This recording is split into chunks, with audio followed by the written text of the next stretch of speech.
Good morning, welcome. It's Monday, 18th of February 2019. I'm Ben.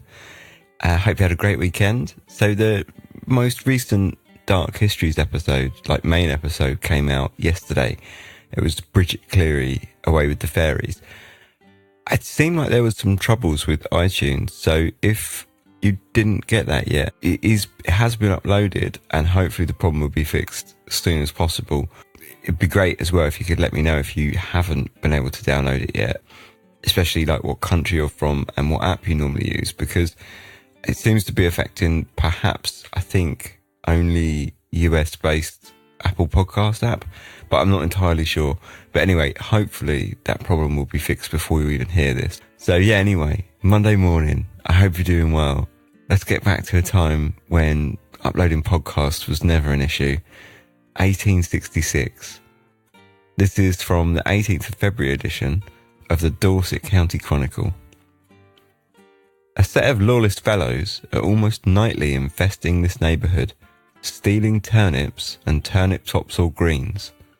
They are provided with bags and having a pair of trucks to convey home their plunder. At about midnight on Monday, the average party, consisting of 11, was surprised in 2 fields of turnips near Pickwick, belonging to W and R Hulbert, and 3 of them were secured, and they have since been committed to the treadmill at Devizes for 1 month. The treadmill for 1 month. Damn, that is a harsh penalty for stealing some veg. Although, with 2 trucks, they were apparently stealing veg on an industrial scale. But what I want to know is what they were doing with it all. Next up is possibly one of the most ingenious crimes I've ever dug up in these old papers. Daring robbery.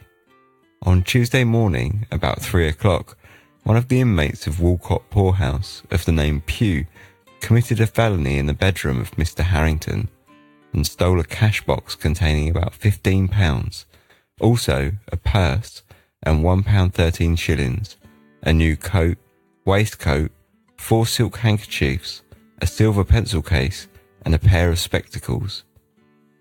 It appears from a question that was put to him by Hall, one of the Bath officers who apprehended the prisoner in Melcombe about 4 o'clock on Tuesday, with the whole of his booty at the Old Crow Inn, where the prisoner had taken lodgings for the night, that he had concealed himself for 3 hours under Mr. H's bed, and finding Mr. H asleep, he then commenced his plunder. He was asked by Hall what was his object in taking the spectacles. His reply was that he thought Mr. H would not be able to see what he had lost without them. The prisoner was fully committed on Wednesday by J. Wilkinson Esquire for trial at the Bath Sessions. Incredible. That story has it all. A tense and well thought out crime, and an ingenious method of covering his tracks afterwards. The Pink Panther has got absolutely nothing on Pew, right? Since it's Monday, I figured I should probably end on a tasteful note. But hey, this is 1866 after all.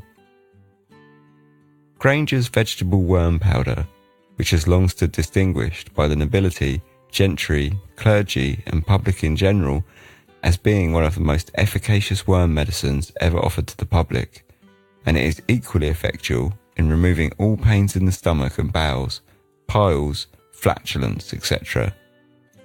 Proof of its efficacy.